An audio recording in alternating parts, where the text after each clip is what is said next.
E aqui tem esse mesmo gráfico que a gente tem que começar a olhar, então pegar uma análise de solo, classificar os nutrientes muito baixo, baixo, médio, alto, muito alto, e identificando o nível desses nutrientes, você sabe se uma adubação vai responder ou não vai responder. Então a gente colocou aqui, ó, que é o rendimento relativo da cultura agrícola, que seria muito parecido com o gráfico anterior, e o teor de nutriente no solo. Quando eu tenho um teor muito baixo, a produtividade é limitada por aquele nutriente, a lei de Liebig, então a lei dos mínimos aqui, né? Que a lei dos mínimos nada mais é que ela fala que a produtividade de uma lavoura é limitada pelo nutriente que está faltando. Então, se está faltando fósforo, vai ser limitado pelo fósforo. Se está faltando potássio, vai ser limitado pelo potássio. Se está faltando magnésio, vai ser limitado pelo magnésio. Por isso que a gente deve identificar esses teores e elevar a teores adequados, porém não tóxicos também, ou não em excesso.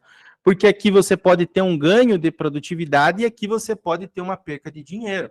Se você não identificou, fez de qualquer maneira essa fertilidade, aqui você tem ali, às vezes, um gasto em excesso com fertilizantes sem nenhuma necessidade. Eu trouxe aqui para vocês um cenário hipotético. Beleza? Para a cultura da soja aqui. Vamos imaginar um fósforo baixo. Lá na análise esteja 6 miligramas por decímetro cúbico. Isso aqui é comum de acontecer. Solos tropicais brasileiros, eles são ácidos em primeiro lugar e eles também são pobres em fósforo. E o fósforo é o que dá energia para a planta. Ele é responsável pela sintetização da molécula do ATP. Então, faltando o ATP, que é adenosina trifosfato, o fósforo, aliás, a planta não vai ter energia, ela não vai se desenvolver, então vai ficar uma planta menor, raquítica, que não vai produzir bem. E isso é uma realidade muito forte aqui no Brasil. Vamos imaginar então, para uma produtividade ali de 75 sacos de soja por hectare, mais ou menos. Isso aqui eu estou usando a soja como um exemplo, porque eu sei que tem muito produtor de soja, mas é para qualquer cultura agrícola, tá? Então, seria necessário uma produtividade de 70, 75 sacos de soja, 110 quilos de P2O5 com essa concentração aqui de fósforo, ó, 6 miligramas. Vou imaginar um potássio muito alto. Isso aqui também é uma realidade de muitas regiões do Brasil, principalmente ou que aplica muito cloreto, né? Enfim, tem áreas aí que o potássio é utilizado em excesso. Se aplica cloreto em cobertura, e aí se aplica mais potássio na base também, a gente acaba vendo essas realidades bastante comuns, um fósforo muito baixo e um potássio muito alto. E aí o que a gente tem? Uma necessidade de K2O aqui, mais ou menos, de 50 quilos por hectare, né, de K2O. Vamos pegar aqui, ó, um caso de uma gestão, que não é feita gestão de fertilidade, que a gente vê muito no Brasil isso acontecer. Vamos imaginar lá uma agropecuária, uma cooperativa, que vai para o produtor e passa 450 quilos do 2,23,23. Então, tem 2% de N, esse formulado, 23 de fósforo e 23 de potássio K2O. Eu estou falando aqui de 103 quilos tanto de P2O5 quanto de K2O. Mas, nesse cenário que a gente trouxe para vocês, eu tenho uma necessidade de fósforo de 100 quilos, a gente colocou 100 quilos por hectare aqui, mas pode ter essa variaçãozinha, e de potássio de 50. O que eu poderia fazer aqui, ó?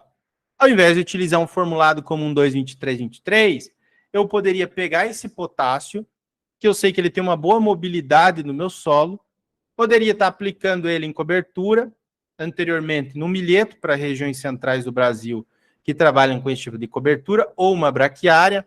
Para a região sul do Brasil, se aplicar esses 50 quilos anteriormente em uma aveia, já considerando para a soja também, e trabalhar com esses 100 quilos de P2O5 só com o MAP, na linha, se utilizar adubação em linha. Se eu fizer uma adubação padronizada, pensando qualquer fertilizante que eu tiver lá, sem levar em consideração de maneira séria também a minha análise, nesse caso aqui, veja que eu vou estar aplicando 3 quilos a menos de P2O5, que isso não vai, né, significativamente fazer tanta diferença, porém eu estou aplicando 53 quilos por hectare a mais de K2O. Esses 53 quilos a mais do que é necessário nessa área não vão trazer absolutamente nada de ganho em produtividade. Isso a gente vê e é bastante comum, né, Lucas? Essa esse desbalanceamento de fertilidade que nós temos em algumas áreas. É muito comum. A adubação padronizada, né, ocorre praticamente em todas as culturas, né, desde culturas como soja, milho, que são mais comuns, até culturas que deveriam ser mais técnicas, né, como tomate, banana, olerícolas, café, enfim.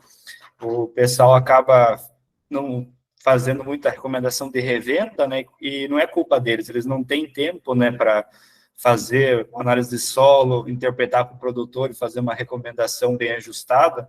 Então, acabo indicando uma adubação padrão para a maioria, geralmente colocando adubo a mais que necessário.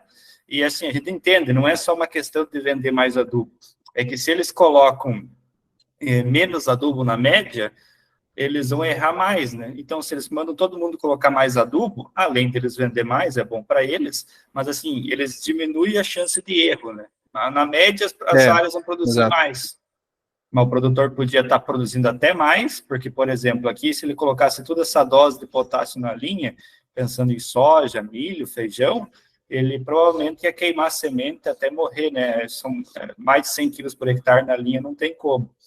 E o produtor, além de aumentar a produção, né, evitar essa salinidade, ele poderia reduzir o gasto com adubo aqui, colocando outro adubo com menos potássio, mais barato. Às vezes o K2O, o cloreto, ele é muito salino, e aí acaba que, se der um período de seca, sei lá, plantou, o milho é mais sensível até mesmo do que a soja. O cara plantou lá com 100 quilos de um formulado que tenha cloreto, né, ele pode dar, assim, pode sofrer, principalmente se der um período de seca nesse início. É um cuidado que a gente deve ter também. Então, a gente, claro, precisa ter uma preparação para grandes resultados. Não existe grandes resultados sem uma preparação séria.